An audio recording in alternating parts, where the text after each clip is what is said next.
मरचू जंगल से लकड़ियां काटकर बाजार में बेचने गया, लेकिन उसे लकड़ियों के अच्छे दाम नहीं मिले। इस पर मरचू ने कहा, अरे भैया, इतने कम पैसे? इन पैसों में तो 2 वक्त का खाना भी नहीं मिलेगा। आप मुझे बहुत ही कम पैसे देते हैं। मैं इतनी मेहनत से लकड़ियां काट कर आता हूँ, लेकिन उनके पैसे मुझे बहुत कम मिलते हैं। भैया, तुम्हारी लकड़ियां होती ही इतनी कमजोर हैं कि मैं इससे ज्यादा पैसे नहीं दे सकता। तुम्हारी लकड़ियों के बस इतने ही पैसे बनते हैं। अरे भैया, कुछ ज्यादा कर दो ना। वो क्या है ना कि इन पैसों का तो कुछ भी नहीं आता। मैं अपनी जिंदगी कैसे गुजारूंगा? भैया, तुम जाकर अच्छी लकड़ियां लाओ, तभी इन लकड़ियों का अच्छा दाम मिल पाएगा, वरना इन लकड़ियों का तो यही दाम है। ये सुनकर मरचू बहुत ज्यादा परेशान हो गया और पैसे लेकर किराने की दुकान से सामान खरीदकर घर आ गया। घर पहुंचते ही मरचू की पत्नी सीता ने कहा, अरे जी, सामान ले आए आप? हाँ जी, सामान ले आया हूँ। सीता के चेहरे पर खुशी छा जाती है, लेकिन जब उसने सामान देखा, जी, इसमें तो बहुत थोड़ा सामान है। हाँ सीता, मुझे पता है कि यह सामान बहुत थोड़ा है, लेकिन मैं क्या करूं? मेरे पास जितने पैसे थे, मैं उतने का ही सामान लेकर आ गया हूँ। इस तरह हमारा गुजारा कैसे हो पाएगा जी? आपको तो पता ही है कि हम कितनी मुश्किलों से गुजारा करते हैं। हाँ हाँ, मुझे पता है, लेकिन मैं कर भी क्या सकता हूँ? मेरे पास इतने पैसे ही नहीं कि हम एक अच्छी जिंदगी गुजार सकें। इतनी मेहनत कर रहा हूँ, लेकिन फिर भी मेहनत का फल नहीं मिल रहा। इतनी मेहनत से अच्छी लकड़ी काट कर आता हूँ, लेकिन मुनासिब दाम नहीं मिलता। मैं तो बहुत परेशान हूँ। क्या करूँ? कहाँ जाऊँ? अरे जी, आप परेशान न हो, आप कोई और काम देख लें। मैंने कई बार काम तलाशने की कोशिश की, पर किसी ने भी मुझे काम नहीं दिया। ये सुनकर सीता भी काफी ज्यादा परेशान हो गई। मरचू से सीता की परेशानी नहीं देखी गई। उसने अपनी पत्नी सीता से कहा, मैं फिर से जंगल की ओर जा रहा हूँ। अरे जी, अभी मत जाइए ना, वैसे भी शाम हो रही है। आप कल चले जाइएगा, अभी मत जाइए। ठीक है, अगर तुम रोक रही हो तो मैं नहीं जाता। मैं कल चला जाऊंगा। इसके बाद मरचू गांव में घूमने के लिए चला गया। तभी उसे एक आदमी मिला और उसने कहा, कहाँ जा रहे हो भैया? और सुनाओ, क्या हाल चाल है? जिंदगी कैसे गुजर रही है? अरे भैया, तुम्हें तो पता है कि लकड़ियां काटकर कैसे गुजारा होता है। हाँ भैया, तुम सही कह रहे हो। और आसपास के जंगलों में अच्छी लकड़ियां भी नहीं है। इसके लिए तो जंगल के अंदर जाना पड़ेगा। पर जंगल के अंदर तो काफी सारे जंगली जानवर होंगे। मुझे बहुत डर लगता है भैया। मैं जंगल में कैसे जाऊंगा? हाँ भैया, जंगली जानवर तो होंगे, लेकिन अच्छी लकड़ियां तो वहीं से ही मिलेंगी। ये सुनकर मरचू बहुत ज्यादा परेशान हो गया, लेकिन वह आदमी बिल्कुल ठीक कह रहा था।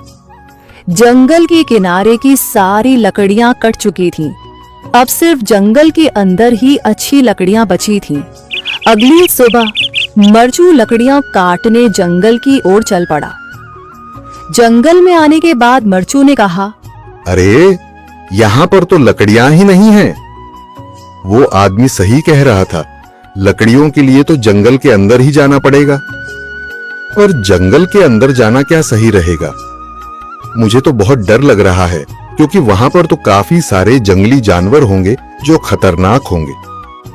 अगर आज मैं जंगल के अंदर नहीं गया तो मैं आज घर पैसे लेकर नहीं जा सकूंगा। और फिर जब पैसे नहीं होंगे तो गुजारा कैसे होगा? मरचू जंगल के बाहर खड़ा सोचता ही रहा और फिर उसने सोचा, अरे, यहाँ पर भी कोई मजबूत पेड़ दिखाई नहीं दे रहा जिससे मैं लकड़ियां काटकर घर ले जा सकूं। लगता है और अंदर जाना पड़ेगा। यही सोचकर मरचू जंगल के अंदर चला गया। अंदर जाने के बाद उसने इधर उधर पेड़ देखे, पर उसे कोई भी अच्छा पेड़ दिखाई नहीं दिया। यह सोचकर मरचू जंगल के और अंदर चला आया। सास भी कभी बहू थी, एक समय की बात है। एक छोटे से शहर में सरला देवी नाम की एक सास अपने बेटे और बहू के साथ रहती थीं। उनकी बहू का नाम था प्रिया। सरला देवी को हमेशा शिकायत रहती थी, आजकल की बहुएं ना आदर जानती हैं न काम करना। प्रिया पढ़ी लिखी, समझदार और मॉडर्न सोच वाली लड़की थी, लेकिन सास के ताने उसे बहुत चुभते थे। वो चुपचाप सब सहती थी। एक दिन का रोल बदल गया। एक दिन सरला देवी की पुरानी सहेली मिलने आई। बातें करते करते सरला देवी ने कहा, मेरी बहू कुछ नहीं समझती, हर काम में गलती करती है।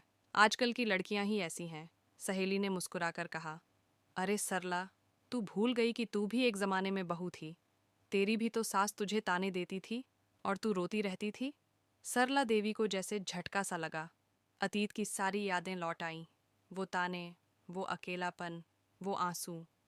परिवर्तन की शुरुआत उस दिन के बाद सरला देवी ने अपने व्यवहार में बदलाव लाना शुरू किया।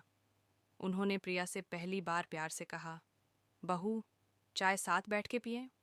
प्रिया चौंकी लेकिन मुस्कुराई। धीरे धीरे उनके रिश्ते में मिठास आने लगी। प्रिया ने भी सास को दोस्त समझना शुरू किया। एक नई शुरुआत। एक दिन सरला देवी ने मोहल्ले की औरतों से कहा, बहू को समझना ज़रूरी है, बस हुक्म चलाने से रिश्ते नहीं बनते। सास भी कभी बहू थी, ये मत भूलो। कहानी की सीख। हर सास को याद रखना चाहिए कि वो भी कभी बहू थी, और हर बहू को समझना चाहिए कि वो एक दिन सास बन सकती है। रिश्ता तभी मजबूत होता है जब दोनों समझदारी से चलें। राधापुर की गलियों में लाजो देवी का रौब चलता था। मोहल्ले की कोई भी औरत बिना लाजो की सलाह के अचार नहीं डालती थी। लेकिन जब उसके बेटे रवि की शादी शहर की लड़की प्रिया से हुई, तब सबको लगा कि अब लाजो की तूती बोलती रहेगी। लेकिन किसे पता था कि बहू सास पर भारी पड़ेगी। शादी के अगले ही दिन लाजो ने हुक्म जारी किया, सवेरे 5 बजे उठ जाना, घर के सब काम बहू करेगी, दूध लाना, झाड़ू पोंछा, पूजा, सब। प्रिया मुस्कुराई और बोली, ठीक है माँ जी, लेकिन आप मुझे 1 हफ्ते का समय दीजिए, मैं सब सीख जाऊंगी। पर पहले ही हफ्ते में प्रिया ने मोबाइल पर घर चलाने के स्मार्ट तरीके नाम की वीडियो देखी और सारा सिस्टम बदल डाला। अब गैस के बदले इंडक्शन, हाथ से झाड़ू की जगह रोबोटिक क्लीनर, और पूजा के लिए मोबाइल ऐप जो घंटी भी बजाए और आरती भी गाए। लाजो का सिर घूम गया। एक दिन लाजो ने तंज कसा, बहू, तू मशीनों से घर चला रही है, अगर बिजली चली गई तो क्या करेगी? प्रिया ने हंसते हुए जवाब दिया, अगर माँ जी आपकी बातें सुनने से ही सब चलता तो अब तक चूल्हे पे रोटियां सेंक रही होती। धीरे धीरे मोहल्ले की औरतें प्रिया से टिप्स लेने आने लगीं। कौन सा मसाला मंगवाएं ऑनलाइन, बिल पेमेंट कैसे करें मोबाइल से, पोते को इंग्लिश कौन सिखाए? सबका जवाब एक ही, प्रिया बहू।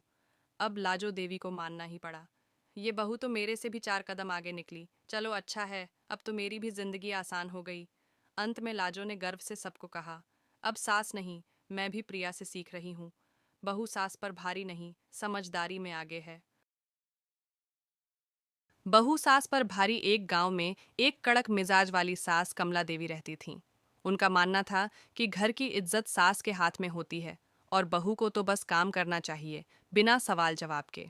उनके बेटे की शादी हुई एक तेज तर्रार, पढ़ी लिखी और बोल्ड लड़की सोनाली से।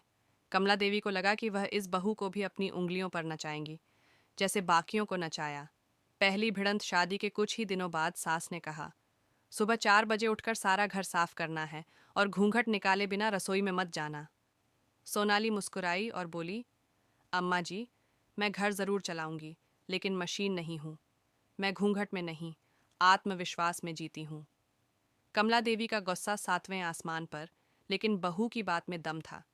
घर के बाकी सदस्य भी चुप थे, क्योंकि सोनाली घर का सारा काम सलीके से करती थी और सबका अच्छे से ख्याल रखती थी। असली टक्कर एक दिन मोहल्ले में किसी ने ताना मार दिया, कमला देवी, आपकी बहू तो सिर पर चढ़ गई है। कमला देवी ने जवाब दिया, हाँ, चढ़ी है, पर सीने पर नहीं, दिल पर। वो काम भी करती है और इज्जत भी देती है अपने तरीके से। रिश्तों की नई परिभाषा। धीरे धीरे कमला देवी को एहसास हुआ कि ज़माना बदल गया है। बहू दबने के लिए नहीं, साथ निभाने के लिए होती है। अब मोहल्ले में लोग कहते, इस घर की बहू तो सास पर भारी है, और कमला देवी गर्व से कहती, हाँ है, क्योंकि वो मजबूत है और मैं समझदार।